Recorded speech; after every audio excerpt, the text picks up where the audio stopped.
Hello friends, today I am going to explain chapter Relation and Functions, the first chapter of class 12 Mathematics and CRT. First of all, relation and function is a very important chapter. It carries very less marks in exam because from this chapter and inverse trigonometric functions only questions of 8 marks comes in examination.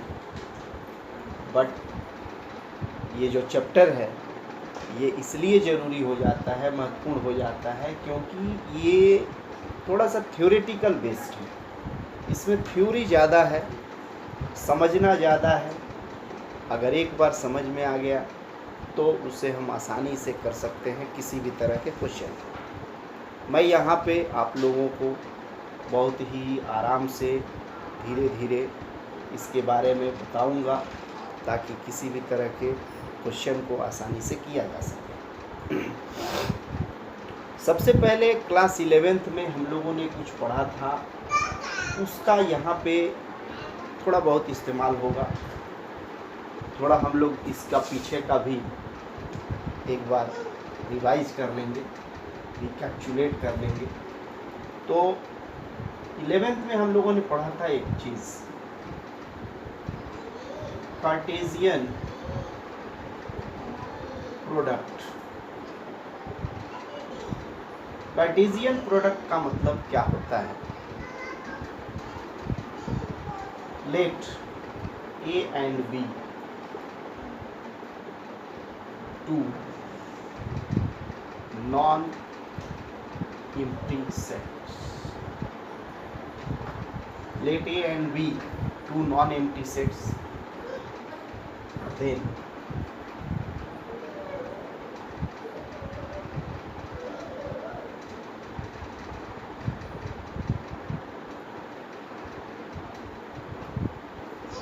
ordered pairs AB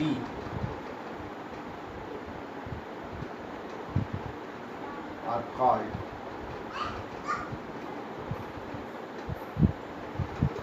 Cartesian product of set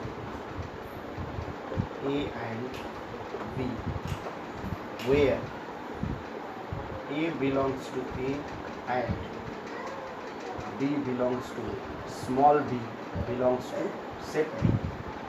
देखो A and B two non-empty sets, then ordered pairs AB are called Cartesian product of set A and B, where small a belongs to capital A means set A and small b belongs to set B. It means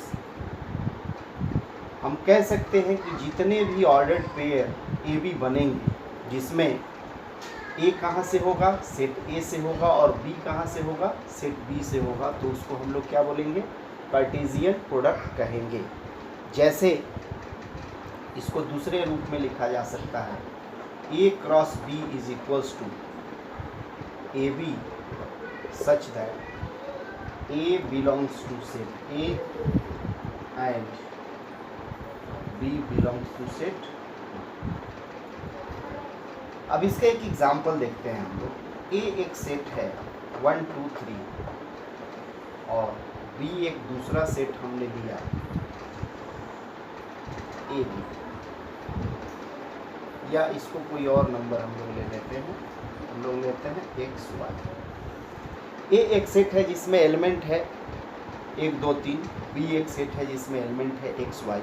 तो इसके अगर हम लोग ए cross B यानी कि Cartesian product in दोनों set का बनाएंगे तो क्या बनेगा? तो यहाँ देखो क्या बनेगा. पहले सेट का हम लोगों को पहला एलिमेंट 1, तो दूसरे का एक एलिमेंट, फिर पहले का पहला एलिमेंट, फिर दूसरे का एक एलिमेंट, यानी कि 1x 1y. इसी तरह से क्या बनेगा? 2x 2y. फिर क्या बनेगा? 3x 3y. ये हमारा A क्रॉस B बन गया। अगर इसी तरह से हम लोगों को B क्रॉस A अगर बनाना हो तो उसमें क्या करना है, अब पहला एलिमेंट B का हो जाएगा और दूसरा एलिमेंट A का हो जाएगा। अगर हमें क्या करना है, ये A क्रॉस B हमने बनाया, अगर इसी को हम लोगों को क्या बनाना होगा, B क्रॉस A अगर करना होगा तो पहला एलिमेंट B का लेंगे और दूसरा एलिमेंट A का लेंगे, या इसी को रिवर्स कर दिया जाए तो क्या निकल जाएगा, B क्रॉस A। जैसे 1x है, अगर x1 कर देंगे y1, x2 y2, x3 y3 तो B क्रॉस A बन जाएगा। एक बार हम लोग यहाँ बना के देखते हैं।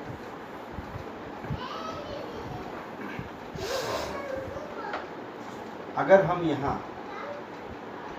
B क्रॉस A ले लें तो क्या होगा, B क्रॉस में क्या होगा, B का पहला एलिमेंट x का A के बाकी एलिमेंट के साथ हम लोग एक ऑर्डर्ड पेयर बनाएंगे, तो x1 हुआ, फिर x2 होगा, फिर x3 होगा, similarly y1, y2 and y3। तो ये हमारा ऑर्डर्ड पेयर बन गया, A क्रॉस B बन गया। अगर हम चाहें कि A क्रॉस A निकालें तो क्या होगा, देखो A क्रॉस A निकालने के लिए क्या करेंगे हम लोग, यहाँ एक ऑलरेडी A है, हम एक और A अगर लिख लेते हैं, हमने एक और A लिख लिया और एलिमेंट सेम लिखेंगे 1 2 3, तो देखो A का A से क्रॉस, तो यहाँ 1 है, यहाँ 1 है, तो क्या बनेगा 1 1, फिर क्या बनेगा 1 2, फिर क्या बनेगा 1 3, फिर देखो 2 1,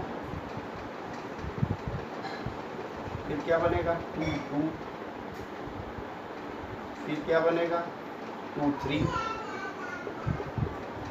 3 1 3 2 3 3। तो इस तरह से हमारा A क्रॉस A बन गया। अगर इसी तरह से आप लोग चाहें तो इसका B क्रॉस B निकाल सकते हैं, यानी कि B और B का कार्टेशियन प्रोडक्ट, यहाँ B के एलिमेंट्स क्या हैं x y। स्टूडेंट्स, एक ये चीज़ें आप 11th में पढ़ चुके हैं, फिर से इसको पढ़ना इसलिए ज़रूरी है कि इसका बहुत सारा इसी पर हमारा ये जो रिलेशन एंड फंक्शन बेस्ड है। तो ऑर्डर्ड पेयर का मतलब होता है कि एक एलिमेंट एक सेट से होगा तो दूसरा एलिमेंट दूसरे सेट से होगा। अगर हम A क्रॉस A भी निकालते हैं तो पहला एलिमेंट हमारा इस सेट का होगा और दूसरा एलिमेंट भी उसी सेट का होगा। तो यहाँ पर ये A cross A same set पर ये कार्टेशियन प्रोडक्ट निकल रहा है, ये आप लोग खुद से करेंगे। अब इस कार्टेशियन प्रोडक्ट के बाद, कार्टेशियन प्रोडक्ट में ये एक चीज़ और ध्यान देना है कि किसी भी दो सेट के कितने कार्टेशियन प्रोडक्ट बन सकते हैं। जैसे यहाँ सेट A में 3 एलिमेंट थे, सेट B में 2 एलिमेंट थे, तो यहाँ 3 2 जा 6, इसके 6 ऑर्डर्ड पेयर बनेंगे। A क्रॉस B के कितने ऑर्डर्ड पेयर बनेंगे, 6। यहाँ पर देखिए हम लोगों ने बना के रखा है 1 2 3 4 5 6। अगर दोनों के एलिमेंट का मल्टीप्लाई कर देंगे उतने ऑर्डर्ड पेयर्स बनेंगे। ठीक, अब आते हैं हम लोग रिलेशन पे। व्हाट इज अ रिलेशन, जो कि इस चैप्टर में हम लोगों को पढ़ना है। हम लोगों को रिलेशन में क्या क्या पढ़ना है, यहाँ पर सबसे पहले है रिलेशन। देखिए रिलेशन में हम लोगों को कितने तरह के रिलेशंस पढ़ने हैं। सबसे पहले रिलेशन क्या होता है, let A and B be two non-empty sets. Let A and B be two non-empty sets. Then a relation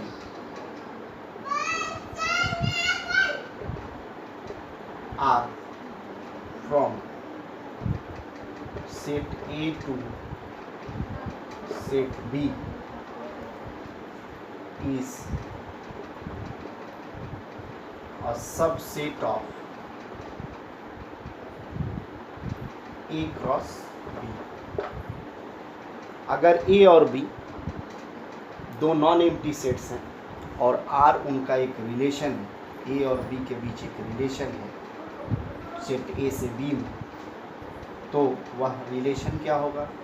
that will be a subset of A cross B. ये हम लोग ऐसे नोटेशन में लिख सकते हैं कि R always will be a subset of A cross B. R क्या होगा? हमेशा ए क्रॉस बी का एक सबसेट होगा। तो हम लोग इसको क्या कहेंगे? इसको नोटेशनली हम लोग ये लिख सकते हैं, R is a subset of, R is a relation from A to B या ए रिलेशन बी। ये क्या है? R is a relation from A to B. यहाँ आर जो नोटेशन यूज़ हो रहा है ये रिलेशन के लिए इस्तेमाल हो रहा है। जनरली हम लोग पहले इसको रियल नंबर के लिए इस्तेमाल करते थे। ठीक, अब कोई भी एक रिलेशन अगर हम एक सेट लेते हैं, सपोज यहाँ हमने एक सेट लिया 1 2 3 और दूसरा एक सेट लिया हमने ABC। यहाँ एक हम रिलेशन लेते हैं, यहाँ हम एक रिलेशन क्या लेते हैं? कोई भी ऑर्डर्ड पेयर जो A क्रॉस B का हो, 1A 2B और 3C हो। तो देखो ये 1A 2B 3C ये क्या होगा? A क्रॉस B का ही एक सबसेट है। So this R is a relation from set A to B। अब किसी भी रिलेशन में हम लोगों को उस रिलेशन का क्या मालूम होना चाहिए? डोमेन मालूम होना चाहिए, रेंज मालूम होना चाहिए। तो किसी भी रिलेशन का डोमेन का मतलब क्या होता है? What is the meaning of domain? Domain means the first elements of relation R called domain. Domain का मतलब क्या है? Domain of R, domain of R is always a subset of set A. Domain क्या होगा? Relation का domain क्या होगा? हमेशा सेट ए का एक सबसेट होगा। यानी कि डोमेन मीन्स हम लोग कह सकते हैं domain is equals to first component of our relation. Domain को क्या लिख सकते हैं हम लोग? Domains are the first components of ordered pairs of R। Domain का मतलब जैसे इस रिलेशन का डोमेन क्या होगा? इसका डोमेन हो जाएगा 1 2 3 1 2 3। अब इसका अगर रेंज कहे हम लोग तो रेंज क्या होगा? Range is always a subset of set B. Range जो होगा ऑलवेज सबसेट होगा किसका? बी सेट का। या रेंज हम लोग क्या कह सकते हैं? Is second component of ordered pair of R. तो सेकेंड कंपोनेंट यहाँ पर क्या क्या है? वो ए बी सी। हमारा ये हो गया ए बी सी, ये रेंज हो गया। डोमेन क्या होता है? डोमेन का मतलब होता है कि पूरा सेट बी ही डोमेन कहलाएगा। दो सेट में जो रिलेशन हम लोग निकालेंगे तो सेट बी पूरा क्या कहलाएगा? ये हमारा डोमेन कहलाएगा। तो यहाँ अगर हम इसको पिक्टोरियल रिप्रेजेंटेशन करते हैं, सपोज ये सेट ए है, यहाँ पर सेट बी है, यहाँ एलिमेंट्स हैं 1 2 3, यहाँ एलिमेंट्स है ए बी सी। तो यहाँ देखो क्या है? 1 का रिलेशन ए से, 2 का रिलेशन बी से, 3 का रिलेशन सी से है। तो यहाँ 1 2 3 हमारा क्या हो गया? डोमेन हो गया। इसको हम लोग क्या बोलेंगे? Domain set. और ये हमारा क्या हो गया? कोडोमेन सेट है। ये पूरा क्या कहलाएगा? पूरा जो सेट होगा कोडोमेन सेट होगा। लेकिन जिनके का रिलेशन है वो क्या कहलाएंगे? ये रेंज कहलाएंगे। एक चीज़ देखो, या इसको क्या कहेंगे हम लोग? 1 का इमेज ए है, 2 का इमेज बी है, 3 का इमेज सी है। ये ए बी सी इमेज कहलाएगा। ए का प्री इमेज 1 है, बी का प्री इमेज 2 है, सी का प्री इमेज 3 है। ठीक, तो ये रिलेशन हो गया। रिलेशन क्या होता है? Relation is always subset of ordered subset of cross product of two sets.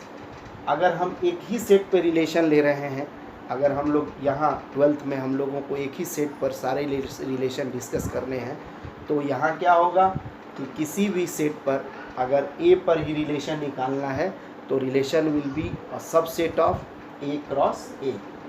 यहाँ जो हम लोगों को पढ़ना है that will be a relation on set A, means this R will be a subset of A cross A. ठीक, तो friends अगले वीडियो में हम लोग टाइप्स ऑफ रिलेशन के बारे में पढ़ेंगे। पहले ये क्लियरली समझ लेना है कि डोमेन क्या होता है, कोडोमेन क्या होता है, रेंज क्या होता है, इमेज क्या होता है, प्री इमेज क्या होता है। ठीक।